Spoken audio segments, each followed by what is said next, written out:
Iran की हाजिया पुलिसी पता नहीं कौन मुरतब करता है, वो हमला करता है कतर के ऊपर, कुवैत के ऊपर, बहरीन के ऊपर, सऊदी अरब के ऊपर, और ये कह के कि यहाँ पे अमेरिकन अड्डे मौजूद हैं।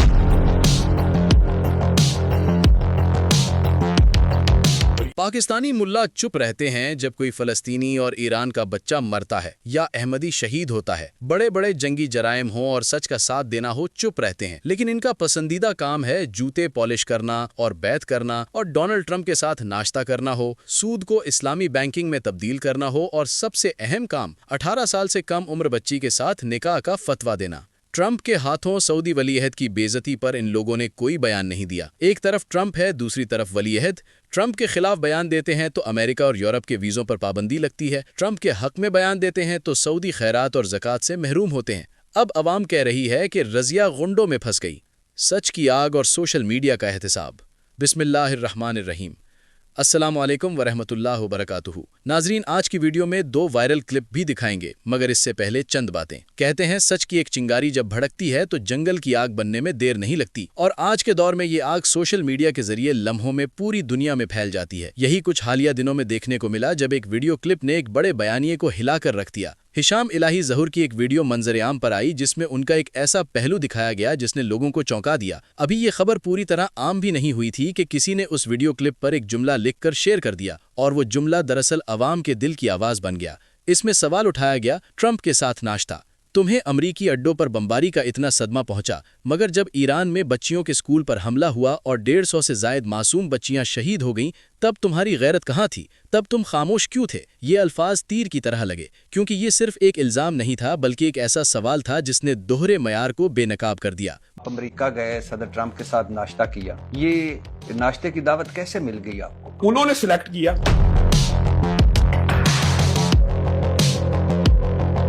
कुछ लोग चाहते थे कि ये मैं उनकी हाँ में हाँ मिलाऊं। मैंने कहा कौन लोग चाहते? कुछ लोग चाहते थे। कौन?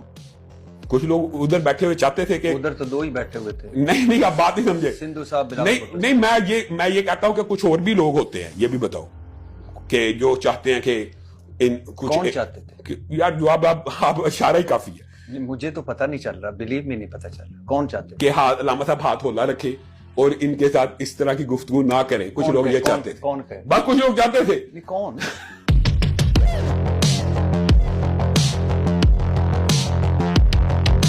बस फिर क्या था? वो वीडियो क्लिप जंगल की आग की तरह सोशल मीडिया पर फैल गई। हर प्लेटफॉर्म पर हर तरफ इसी का चर्चा होने लगा। लोगों ने ना सिर्फ इसे देखा बल्कि इस पर अपने रद्द-ए-अमल का इजहार भी किया। ऐसा लग रहा था जैसे एक दबे हुए गुस्से को जबान मिल गई हो। सोशल मीडिया जो कभी सिर्फ तफरीह का जरिया समझा जाता था, आज अवाम की अदालत बन चुका है। यहाँ ना बड़े नाम बचते हैं, ना बड़े दावे। यहाँ सिर्फ सच और अवामी रद्द-ए-अमल होता है। अल्लाह के फजल से शायद ही कोई ऐसा शख्स बचा हो जिसने इस मामले पर खामोशी इख्तियार की हो। हर तरफ तनकीद, सवालात और एहतिसाब का मुतालबा नजर आया। लोगों ने खुलकर अपने ख्यालात का इजहार किया और इस दोहरे मयार को सख्ती से रद्द किया। मारूफ सहाफ़ी इरशाद भट्टी ने भी इस मामले पर खुलकर बात की। उन्होंने अपने मखसूस अंदाज में ऐसी तनकीद की कि कोई पहलू तशना न छोड़ा। उनके अल्फाज ने इस बहस को मजीद शिद्दत दी और लोगों को सोचने पर मजबूर किया कि आखिर हम कब तक ऐसे तजादात को बर्दाश्त करते रहेंगे। ये वाक़या सिर्फ एक फ़र्द की कहानी नहीं, बल्कि एक बड़े मसले की निशानदेही करता है। वो मसला है दोहरा मयार। जब एक ही वाक़े पर रद्द-ए-अमल मुख्तलिफ हो, जब मजलूम की पहचान देखकर आवाज़ उठाई जाए, तो ये इंसाफ नहीं बल्कि मफाद होता है। इस्लाम हमें इंसाफ सिखाता है, सच बोलना सिखाता है, चाहे वो हमारे खिलाफ ही क्यों ना हो। मगर अफसोस कि हमने इन उसूलों को पसे पुष्ट डालकर अपनी अपनी तरजीहात बना ली हैं। आज का दौर बदल चुका है। अब कोई भी बात छुप नहीं सकती। हर बयान, हर अमल, हर खामोशी, सब कुछ रिकॉर्ड हो रहा है, और जब वक्त आता है तो यही चीज़ें इंसान के खिलाफ गवाही बन जाती हैं। ये वाक़या हमें एक सबक देता है कि अवाम अब बाशऊर हो चुकी है, कि सच को दबाना अब आसान नहीं रहा, और ये कि जब अल्लाह किसी की हकीकत जाहिर करना चाहे तो वो ऐसे ही असबाब पैदा कर देता है। जब अल्लाह ने जिल्लत लिख दी हो तो कोई रोक नहीं सकता। ये जुमला शायद सख्त लगे, मगर तारीख यही बताती है कि जब इंसान अपने आमाल में तजाद पैदा कर लेता है तो उसका अंजाम भी ऐसा ही होता है। अब वक्त है कि हम सब अपने आप का जायजा लें। क्या हम भी कहीं ना कहीं इसी दोहरे मयार का शिकार तो नहीं? क्या हम भी हालात के मुताबिक अपनी आवाज़ बदल लेते हैं? अगर हम वाकई एक बेहतर मुआशरा चाहते हैं तो हमें सच का साथ देना होगा, हर हाल में, हर मौके पर, क्योंकि सच की आग जब भड़कती है तो फिर सिर्फ एक फर्द नहीं, पूरा निज़ाम उसकी लपेट में आ जाता है। इरशाद भट्टी और साहिल अदीम साहब की वीडियो क्लिप हिशाम इलाही ज़हीर के साथ ट्रोलिंग करते हुए। अक्लमंद वालों को इशारा काफ़ी है, एजेंट कौन है जो चंद पैसों के लिए अपने ईमान को बेच देते हैं। वीडियो क्लिप देखते हैं। آپ امریکہ گئے, صدر ٹرمپ کے ساتھ ناشتہ کیا, یہ ناشتے کی دعوت کیسے مل گئی آپ کو؟ بنیادی طور پر ارشاد بھائی اس کا ایک پس منظر ہے کہ میں نے یہ جو ٹرمپ کی دعوت ہے ناشتے والی, اس کا انویٹیشن کیوں شیئر کیا. بھائی یہ ایک مذہبی کانفرنس ہے, اس کا فلسطین کے ساتھ کسی بھی قسم کے ساتھ کوئی تعلق نہیں ہے, اور یہ 74 سال سے ہو رہی ہے, اور ہر سال پوری دنیا سے مسلم اسکالر جائے جاتے ہیں. جہاں تک آپ کہہ رہے ہیں کہ بلایا کیسے جاتا ہے, اس کے اندر بھی میرا کوئی قصور نہیں. انہوں نے مجھے جو لیٹر لکھا, انہوں نے لکھا کہ سوشل میڈیا پلیٹ فارمز کے اوپر اہل حدیث مکتبہ فکر کا سب سے پاپولر عالم دین انڈو پاک, وہ اس کے ٹائٹل میں وہ جو میں نے شیئر کیا آپ پڑھ لیں.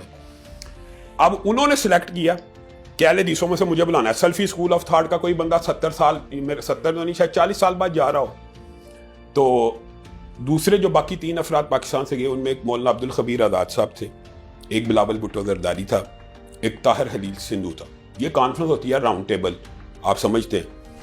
تو اس کے اندر وہ میکسیمم کوشش کرتے ہیں کہ یہ جو تقریباً 12-14 گھنٹے کا سیشن ہے, تھنک ٹینکس بیٹھتے ہیں ان کے, اور انٹریکشن جو گفتگو ہوتی ہے ریکارڈ ہوتی ہے. یہ ناشتہ ہے نا, یہ ناشتہ بھی ہوتا ہے, ٹرمپ صاحب کا ناشتہ ہے, ایک ناشتہ بھی ہوتا ہے. یہ اصل میں پوری 2 دن کی ایک لیکن سیریز.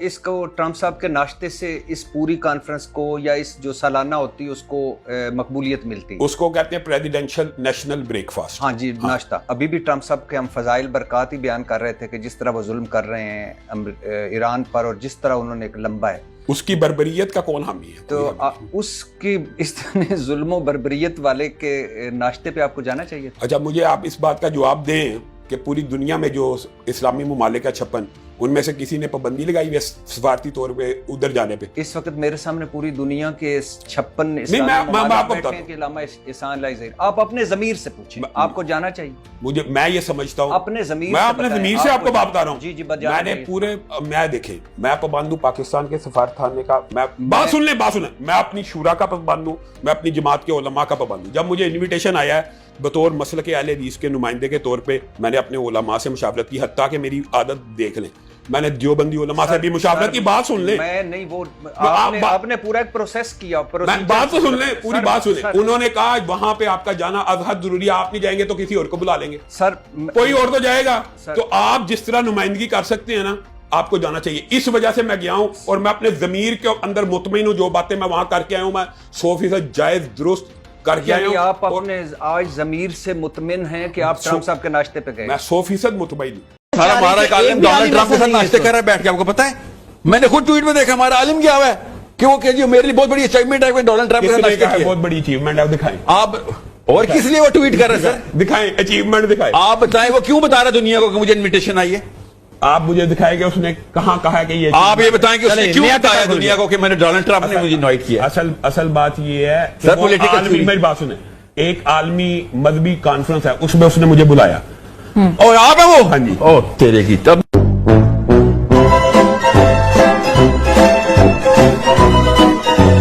تو رکھتے ہیں مسلمانوں کا دین, دل سے ہے خدا میں ختم المرسلین.